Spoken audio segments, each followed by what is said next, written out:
So ayun na nga mga naka, magsasalita na ako kahit nasa bakasyon ako at ayokong gumulo sana tong bakasyon na to dahil isa to sa mga importanteng araw sa buhay ko. Kaso wala kailangan ko magsalita. Hindi naman din ako matatahimik ng ganun-ganun na lang yung nangyari sa mga anak ko habang wala ako sa Manig's house.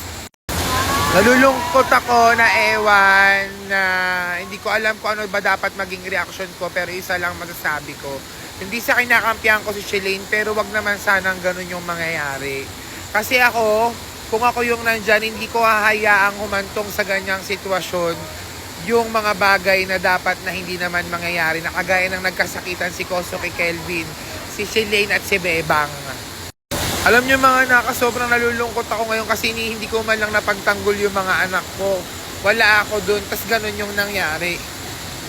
At saka bakit hindi wala man lang nag-consult sa akin? Isa sa kinakatampo ko mga naka yung sa handler nila ni Kelvin at ni Bebang, ni hindi man lang mag-consult sa akin na dapat bang mag-post sila ng ganyan. Bakit sila nag-post ng ganyan? Tama ba na i-post ng ganyan, na mag-post ng ganon, ng ikasisira ng bawat isa?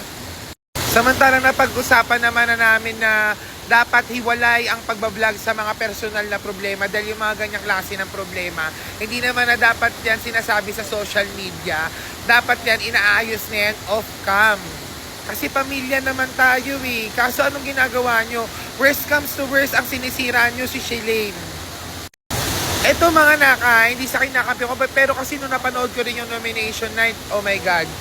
Ba't parang yung mga anak ko lang, yung mga nakapartido lang sa akin yung ginaganyan nyo? Sa dami ng pwede nyong tas nagagawa kayo ng issue na sinasabi ni Shalane na ang iboto si Bebang at si Kelvin. Ano yun? Wala namang ganong issue. Tapos, ikaw naman Kelvin, oh my God. Grabe ka magsalita kay Shalane. Hindi mo man lang tinignan yung mga mabubuting nagawa sa'yo yun ng tao. Baka nakakalimutan nyo si Shalane ang nakatulong sa inyo kaya meron kayong mga followers din ngayon. Hindi sikat si Bebang din kung hindi dahil din kay Shalane. Si Shalane ang isa sa mga nagbibigay sa inyo ng kasikatan, tas gaganyan-ganyanin nyo lang. Napaka mga ungrateful nyo. Kung makapagsalita kayo ng masakit sa tao, di ba? Dapat ba sabihin pa yan pwede naman natin pag-usapan yan pwede naman kayo mag-open forum Pwede nyo naman kami kausapin, pwede naman kayo mag-approach kay Shalane Pwede naman kayo mag-approach sa akin para pagalitan si Shalane. Kasi ang pakiramdam ko dito para akong na-bypass. Kawawa yung mga anak ko porkit alam nyo bang wala ako dyan sa Manig's house. Kaya ganyan, kaya pumayag si Apollo na magaganyan kayong klase ng vlog. Ako never ko sa inyong magagawa yan mga naka kasi pare-parehas ako ng tingin sa inyo. Pare-parehas ko kayo mga anak-anakan. At hindi ako gagawa na ikasisira nyo yung mga ganyang klaseng bagay.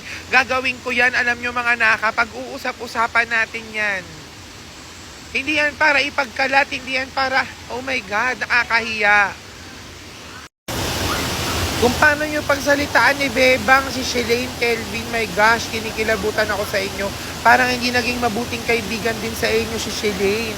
Bakit ang kinukwento nyo lang yung pwede niya ikasira? Ba't ang kinukwento nyo lang yung mga masasamang nagawa niya?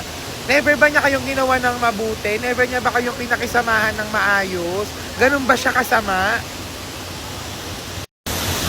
Kasi mga naka, kung pagbabasihan lang at pagbabasihan natin yung sama ng ugali, Bebang, gusto kong sabihin sa'yo na mas marami nagre-reklamo sa'yo sa Manig's house, na mas maraming gustong mas mapaalis ka kaysa kay Shalane. Alam mo yan kung anong ginagawa mo, alam mo kung paano ka namin inintindi, alam mo kung paano ka inintindi nung panahon na patay ka kay Prince. Kung ano yung mga nagawa mong kahihiyan, kung ano yung mga ginawa mong kalandian din, off-cam. May narinig ka bang pinagkalat namin kagaya ng ginagawa nyo ngayon? Hindi ba kayo nahihiya Kasi mga naka, kung puro dumi lang ng dumi ni Shalane ang pag-uusapan natin, kaya rin natin pag-uusapan kung ano yung dumi meron kayo. Diba? Pero hindi natin yun gagawin. Bakit? Kasi kailangan nga natin siyang ayusin. Kailangan natin siya ayusin off-cam, hindi na natin ito kailangan palakihin pa. Kasi at the end of the day, kayo magkakasama, tayo-tayong magkikita, tayo-tayong magko-content. Diba, hindi nyo ba naiisip yun mga naka? Nakakasama ng loob, nakakalungkot, Kasi ganyan yung nangyayari sa inyo. Ilang araw pa lang ako nawawala sa Manix House, ganyan yung pwedeng mangyari nang wala ako. Tapos, mapapanood ko parang nagsuntukan si Kelvin at saka si Kosuki. Ba't kayo hahantong sa ganyang klaseng sakitan? 'Di ba? Pag nandyan ako, never kayo nagsakitan ng ganyan. Lagi kayo magmumunti ka na magsusunod. Pero never yung ginawa yan sa akin. Magkakapatid kayo. Oh my God. Hindi ko ina-expect na ganyan ang gagawin nyo. Tapos yung ginawa ni Bebang kay Shelane, sobrang parang personal, halos dumugo na yung ilong ni Shelane nung sinampal mo, nung ginawa nung pinisikal mo.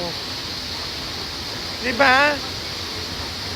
Alam ko hindi yan maiiwasan yung ganyang klase ng ano, pero yung personal kasi nagalit, ganyan yung pwede mangyari, mapipisikal mo yung tao na pwede nyo naman pag-usapan. Anong ginagawa ng mga nakakatanda dyan sa inyo? Kaya nga kayo may handler para kahit papano may gumagabay sa inyo? Kaso wala, anong silbi ng handler nyo din? Apollo. At sa mga tao naman dyan na mag-uusga sa akin kung ba't ko ipagtarata, pinagtatanggol si Shelane. Ano naman kung pagtanggol ko si Shelane? Obligasyon kong ipagtanggol si Shelane dahil nanay ako ni Shelane sa Manix House. Ano pa tinatawag nila akong Mami B? Ano pa ako ang handler ng ko Shelane kung hindi ko sila kayang ipagtanggol? Talagang ipagtatanggol ko sila kahit anong mangyari. Talagang kakampihan ko sila kahit anong mangyari. Malamang. Ako sa totoo lang, pantay-pantay ang tingin ko sa mga bata, pero wag naman ganyan. Wag naman yung parang, grabe naman yung parang wala namang ginawang mabuti yung isa eh. Kasi ako mga naka, alam nyo yan kung gaano kayo kapantay-pantay ang tingin ko sa inyo. Pero wag naman kayo hahantong sa ganyang klase. Nalulungkot ako sabihin, pero kailangan ko siyang gawin. Diba? Sana naiintindihan nyo kung kayo'y nasa kalagayan ko. Mahirap siya sa akin pero alangang tumunga ako. Ano pat naging, wala akong karapatan tawaging nanay ako kung hindi ko kayang pagtanggol yung mga anak ko. Ang mahirap lang, pare-parehas ko kayong mga anak. Pare-parehas ko kayong dapat hindi kampihan. Pero may mga bagay na sa dapat maiintindihan nyo rin ako kung ba't ko kinakampihan sila Shelane. Kasi hindi naman tama yung ginagawa nyo, hindi naman ganun yung tao. Hindi naman para durugin nyo ng ganyan. Hindi naman para sirain nyo sa social media. Hindi naman wala namang ginawa sa inyong sobrang sama yan. Hindi naman siya sobrang sama yung ginawa sa inyo. Isipin nyo pa rin yung mas marami pa rin ginawang mabuti sa inyo si Shelane. Alam nyo yan. Alam nyo yan mga naka. Alam nyo yan. Yun lang, nalulungkot ako na nasasaktan ako ngayon. Grabe. Tingnan nyo, nasa bakasyon pa naman ako.